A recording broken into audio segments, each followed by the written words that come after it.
এই দাঁড়ান, আপনি আমার সর্বনাশ করলেন কেন? এই ফালতু কথা বলবি না, তোর সাথে আমার দেখাই হলো একদিন। আমি কি করে তোর ইজ্জত নষ্ট করলাম? তাছাড়া আমি তোর চেনাই না। কম বেশি বুঝেন কেন?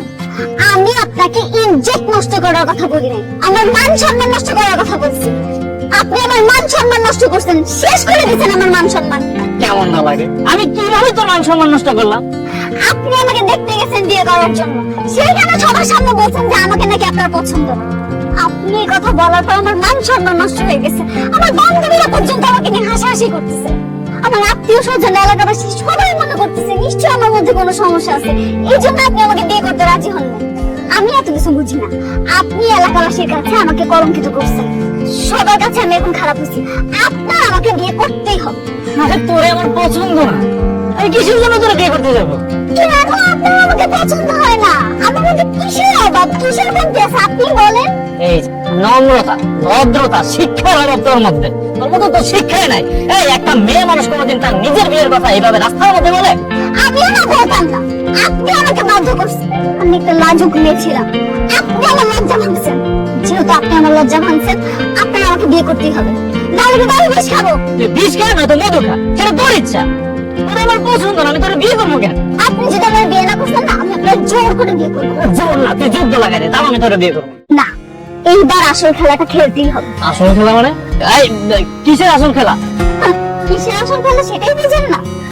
এমন কাজ আমি করব, আপনার আমাকে বিয়ে না করা ছাড়া কোনো উপায় নেই। বলে কি? এই, কি করবি তুই? এখন আমি আপনার ইজ্জত নষ্ট করব, এরপরে এই মুখ আপনি আর কাউকে দেখাইতে পারবেন না। কোন মুখ তখন আপনাকে বিয়ে করতে রাজি হবে? হা, আমাকে বিয়ে করা ছাড়া আপনার আর তখন কোনো উপায় নেই। এটা তো চাইছি না, একটা মেয়ে আসুক, এসে আমার ইজ্জত নষ্ট করুক। তুই আমার ইজ্জত নষ্ট কর, তারপর তোরা আমি বিয়ে করবো। ভালো কথা। এই ইজ্জত কিভাবে নষ্ট করে আমার একটু শিখাস না, আমি একটু শিখতে চাই। তাই আমি কিন্তু ফাইজলামি করছি না, আমি কিন্তু সত্যি সত্যি এখন আপনার ইজ্জত নষ্ট করে ফেলবো। ঠিক আছে, আমি তো রাজি। আয়, নে। আমি কিন্তু নষ্ট করে ফেলবো ইজ্জত। আয়, সত্যি সত্যি আমি তো রাজি। আরে আপনি বুঝতেছেন না, আমি সত্যি সত্যি আপনার ইজ্জত নষ্ট করবো। কর না। আরে কাউকে আপনি মুখ দেখাতে পারবেন না। আরে কি আসে জানি কাছে আসতে চাই না, আমি কিন্তু আপনার ইজ্জত নষ্ট করবো, আমাকে ছাড়েন। ছি, তুই এত খারাপ, তাহলে তুই ইজ্জত নষ্ট করতে চাস? উল্টাপাল্টা কথা বলছ কেন? আমি তোকে ভয় দেখাতে চাইতেছি না, কিন্তু এই ছেলে এত চালাক, ওটা আমাকে ভয় দেখাইতেছে। এই ছেলে অনেক শিয়ান, ওকে পাঠাইতে পারবো না, এবার ওর মাকে পাঠাইতে হবে। আয় হায় হায় হায়, আল্লাহ রে আল্লাহ, আপনি আপনি এগুলো কি করতেছেন?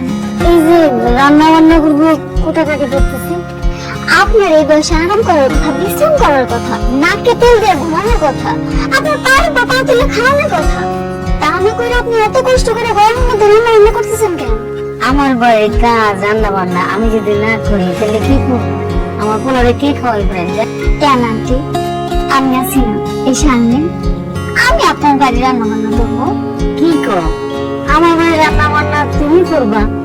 আন্টি, আপনারা দেখতে না একদম আমার মা মতো লাগে। আপনি আমার মা, আমি থাকতে আমার মা তো কষ্ট করে রান্না বান্না করবো, সেটা তো হইতে পারে না। সেই জন্য আন্টি আমি আমার গ্রাম থেকে দৌড়ে আসছি। এখন থেকে আপনার রান্না বান্না থেকে শুরু করে সব কাজ আমি করে দেবো। না ঘুমা, আমারই রান্না করতে হবে। আমার পোলায় আমার হাতে রান্না ছাড়া খাইতে পারে না। তুমি কইছো, আমি খুশি হয়েছি। আইসো, বসছো, চা নাস্তা খাও, তারপর চলে যাও। আন্টি, আমার রান্না বান্না সম্পর্কে আপনার কোনো ধারণাই নেই, সেই জন্য আপনি এসব কথা বলতেছেন। আমি এখানে রান্না বান্না শুরু করলে আশেপাশে 10 বাড়ি থেকে আমার রান্নার গ্রাম খাইছে। আমার হাতের রান্না যদি আপনি একবার খান না, কোন ভালো না, আপনার বাপের নামে ভুলে যাবেন আন্টি। আর আপনার পোলায় আমার হাতে রান্না খাইলে আপনার হাতে রান্না খাইতে চাইবো না, শুধু আমার হাতে রান্নাই খাইতে চাইবো। আমি দেখতে চাই হইতে পারি, কিন্তু আমি কিন্তু রাঁধুনি অনেক বড়। আপনি আর কোনো কথা করেন না তো, এখন রান্নার দায়িত্ব আমার দেন, আপনি ঘরে গিয়ে ঘুমান। তারপরও আমার বাড়ির রান্না বান্না কাজ করবো, তুমি করবা। এটা কেমন দেখা যায় না? যেমনই দেখা যান, আমি এখন থেকে আপনারা রান্না করতে দিব না। আপনার ছেলের সাথে তো আমার বিয়ের কথাবার্তা চলছে, 2 দিন পর যদি আমি আপনার ঘরের বউ হই, তাহলে তো রান্না বান্না সব আমারই করা লাগবে। সেজন্য আগে থেকে একটু প্র্যাকটিস করছি। আচ্ছা ঠিক আছে, আমার হাতে রান্না যদি আপনার পছন্দ না হয়, আপনি আমার যে শাস্তি দিবেন আমি সেই শাস্তি মাথা রাখবেন। আন্টি এখন আর কোনো কথা কইন না তো, দেন না দেন, একবার আমি রান্না বান্না করি, তারপর আপনি দেখবেন, ভালো না লাগলে আর রান্না দেন দেন দেন। বাপরে বাপ, তুমি কাটাকাটিতে যে এক্সপার্ট! বাপরে বাপ, তুমি তো অনেক গুণী।